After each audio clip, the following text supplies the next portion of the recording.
তোমার বাবা দেখে নাই, যদি তোমার স্ত্রী জানতো তাহলে ঘরে প্রবেশ করতে দিত না, যদি তোমার মা জানতো তাহলে ঘরে প্রবেশ করতে দিত না, যদি তোমার বন্ধু জানতো তাহলে তোমার সাথে কথা বলতো না। কিন্তু আমি আল্লাহ, সেই আল্লাহ, এত গুনাহ করার পরেও আমি আল্লাহ তোমাদেরকে দুইটা পুরস্কার দিব যদি নবীর অনুসরণ করো।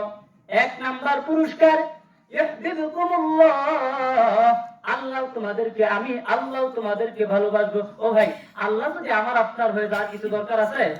দরকার আছে কি? দুই নাম্বার পুরস্কার হলো ওয়ায়াগফির লাকুম যুনুবাকুম, জীবনে যত গুনাহ করবা আমার আল্লাহ বলে, ও বান্দা, আমি আল্লাহ তো তোর দেহটাকে, আমি 3.5 হাত দেহটাকে আমি আল্লাহ বড় আশা নিয়ে, বড় ভরসা নিয়ে বানাইছি। আমি আসমান বানাইছি, বলেছি আসমান তুমি তোমার রূপ ধারণ করো, ও জমিন তুমি তোমার রূপ ধারণ করো, ও পাহাড় তুমি তোমার রূপ ধারণ করো। তারা সাথে সাথে কোন বলার সাথে সাথে হয়ে গেল। কিন্তু বান্দা, আমি আল্লাহ এই যে তোমার 3.5 হাত দেহটা, এত সুন্দর চেহারাটাকে আমি আল্লাহ খলাকতু বিয়াদি, আমি আল্লাহ আমার নিজ হাতে বানাইছি। কেন বানাইছি গো বান্দা? একমাত্র আমার ইবাদত করার জন্য, আমার গোলামি করার জন্য। আল্লাহ যেভাবে বলছে চলার জন্য, সেইভাবে যদি আমরা জীবনটাকে চালাই, আল্লাহর বিধান অনুযায়ী চলি, নবীর অনুসরণ করি, তাহলে আল্লাহ আমাদের ঠিকানা দিবেন কোথায়? জান্নাত। এজন্য ভাই, এই মাহে রমজানের কিছু কিছু দিনে আল্লাহ মানুষকে এত ক্ষমা করেন, সারা বছর ক্ষমা করেন না। এজন্য মুহতারাম হাজিরিন, নিজের বিবেক দিয়ে নিজে চিন্তা করবেন, আমি কি যাদেরকে আল্লাহ বিনা হিসেবে রোজার উসিলায় জান্নাত দান করবেন, ওই খাতায় আমার নামটা উঠছে কিনা? নবী 3 জনের ক্ষেত্রে লানত করেছেন। তার মধ্যে একজন হলো যারা রমজান মাস পেয়ে রোজা রাখে নাই, যারা আমাকে ভয় করে নাই, যারা রোজা রাখে নাই, সে যেন ধ্বংস হয়। নবী বলেছেন আমিন। ও ভাই, নবীর গুনাহ আছে কিনা? নবীদের গুনাহ আছে কিনা? যার গুনাহ নাই তার দোয়ার সাথে সাথে ডাইরেক্ট কবুল। তাহলে নবী যেহেতু আমিন বলেছে, এজন্য দোয়া কবুল হয়েছে।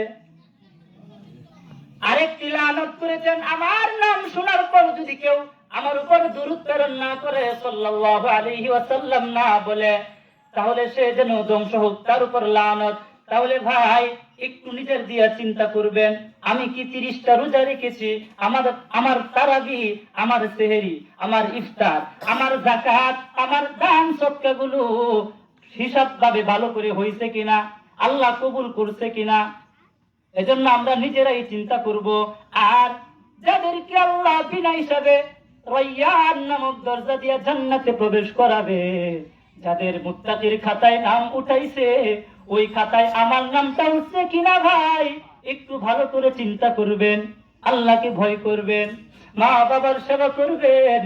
আল্লাহ বলেন, হে আইয়ুহান নাস কুলু মিম্মা ফিল আরদি হালালান তাইয়্যিবা, কুলু মিম্মা ফিল আরদি হালালান তাইয়্যিবা, আগে উত্তম রিজিক আহার করো, এরপর ইবাদত করো। আমার আল্লাহ বলেন, নবী বলেন, রিদার রাব্বি ফি রিদাল ওয়ালিদ, যারা মা বাবাকে কষ্ট দেয়, মা বাবা যদি কারো সন্তানের প্রতি অসন্তুষ্ট থাকে, ইবাদত কবুল হবে না, নামাজ কবুল হবে না, তারাবি কবুল হবে না, দোয়া কবুল হবে না। কারণ কথা হলো রিদার রাব্বি ফি রিদাল ওয়ালিদ, আল্লাহ সন্তুষ্ট। আল্লাহ, নবী বলেন, মা বাবা সন্তুষ্ট তো আল্লাহ সন্তুষ্ট। আর মা বাবা যদি সন্তুষ্ট না থাকে, মা বাবাকে যদি জমির জন্য কষ্ট দিয়া, মাকে মারধর করা, মানুষকে ঠগায়া, সারাদিন যদি কোনো বান্দা মসজিদে গিয়া সারাদিন জিকির করে, আর যদি মাসে 10 বার হজ করে, আমি আল্লাহ ওই হজের জন্য কাঁদি না। আগে মা বাবার সাথে উত্তম আচরণ করতে হবে। আমার বান্দাদেরকে আল্লাহ 5টা আদেশ করেন, এই 5টা আদেশ যদি কেউ মানে, তাহলে দুনিয়ার রাস্তা আখিরাতের রাস্তাও সহজ। 1 নাম্বার আদেশ হলো আল্লাহ তা'বুদু ইল্লা ইয়া, আল্লাহর সাথে কাউকে শরীক করবা না। 2 নাম্বার আদেশ হলো ওয়া বিল ওয়ালিদাইনি ইহসানা, মা বাবার সাথে উত্তম আচরণ করতে হবে। মা বাবার সাথে ধমক দিয়া কথা বলা যাবে না, এমন ভাবে কথা বলো না যে তারা উপশব্দ করে।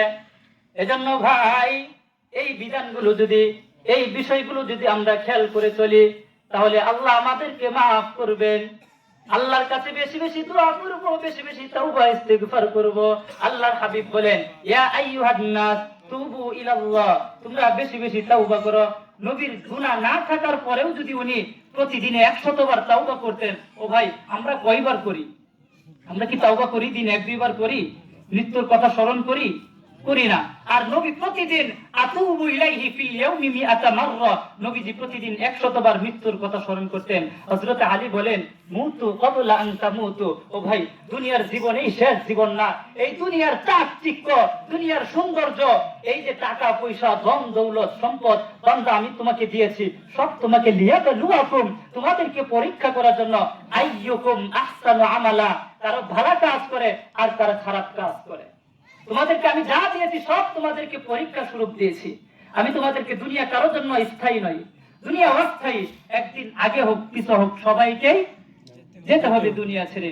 এজন্য হযরত আলী বলেন, ও ভাই মুতু ক্বাবলা আন তামুতু, মৃত্যুর পূর্বে একবার মৃত্যু বরণ কইরা দেখো যে তোমার আপন কে। ওই ভয়াবহ দিন এমন দিন হবে যেদিন কেউ কাউকে চিনবে না, মা সন্তানকে চিনবে না, বাবা সন্তানকে চিনবে না, স্ত্রী স্বামীকে চিনবে না, স্বামী স্ত্রীকে চিনবে না। একটি নেকির জন্য জান্নাতে প্রবেশ করতে পারবে না। যে বলবে বাবা একটা নেকি দিয়ে দেন না, জান্নাতে চলে যায়। বাবা তো দিন কান্না করে বলবে যে না, অস্বীকার করবে যে না আমার তো দুনিয়াতে কোনো সন্তানই ছিল না। স্ত্রী বলবে না আমার তো দুনিয়াতে বিয়াই হয় নাই। স্বামী বলবে না আমি তো বিয়াই করি নাই। ওই দিন মানুষগুলো যেদিন উলঙ্গ হয়ে থাকবে, মাথার একবারে উপরে সূর্যটা মানুষের মগজগুলো টকবক করতে থাকবে। ও ভাই একটু চিন্তা করুন, সেই ভয়াবহ দিনে আমাকে আল্লাহকে যদি আল্লাহ না চিনে, নবীর সাফায়াত যদি আল্লাহ না করে, নবীর কথা মতো যদি না চলি, তাহলে কি সাফায়াত করবেন? করবে না। নবী কিভাবে চিনবেন? এখন নবীর